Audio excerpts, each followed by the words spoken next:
Bonjour et bienvenue chez DigiSchool. Je suis Vanessa Brossard, votre professeure d'histoire-géographie. Aujourd'hui, nous allons travailler sur la Ve République et principalement les contestations.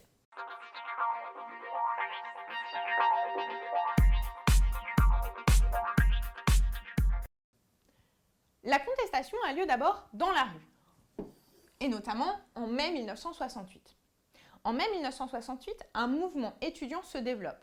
Les étudiants cherchent à avoir plus de liberté. Progressivement, le monde ouvrier s'en mêle, ce qui provoque une véritable paralysie en France. Cette paralysie provoque une crise politique, puisque le régime n'arrive pas à trouver une solution. Au mois de juin, le général de Gaulle propose une série de réformes et les élections législatives sont remportées par ce dernier, ce qui met un point final à cette crise. Cependant, progressivement, les populations sont moins en moins associées à De Gaulle. En effet, il lui propose un référendum en 1969 qui est refusé par les populations. Constatant que les Français ne sont plus d'accord avec ces mesures, De Gaulle démissionne. Ses successeurs sont Pompidou, de 1969 à 1974, puis ensuite Valéry Giscard d'Estaing, de 1974 à 1981. Cependant, en 1981 devient la première alternance. Une alternance, c'est le passage d'un parti politique au pouvoir à un autre. Ainsi, Valéry Giscard d'Estaing était plutôt de centre droit et Mitterrand est de gauche. C'est ce qu'on appelle une contestation dans les urnes.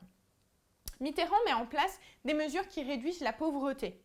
Par exemple, une 5e semaine de congés payés, mais il fait également abaisser la durée légale du temps de travail à 39 heures et la retraite à 60 ans. Par ailleurs, d'autres mesures sociales sont mises en place, comme l'abolition de la peine de mort et la dépénalisation de l'homosexualité. Cependant, les réformes, dans le cadre d'une France qui est en proie à la crise économique, ne fonctionnent pas. Les Français vont alors, encore une fois, contester dans les urnes. C'est alors que se développe la première cohabitation.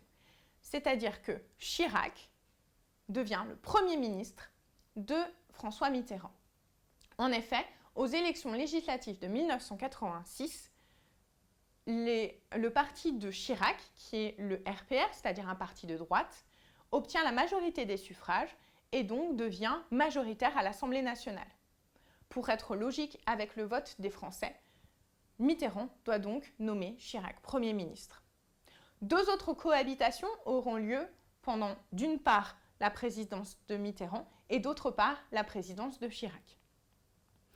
En 2002, un référendum va être proposé aux Français. Celui-ci va faire correspondre les mandats du président et ceux de l'Assemblée nationale. C'est ainsi pour cela que le président est, de nos jours, en fonction pour 5 ans. Merci d'avoir regardé cette vidéo. N'hésitez pas à regarder les autres vidéos en lien avec le cours d'histoire-géographie de 3e et à bientôt chez DigiSchool.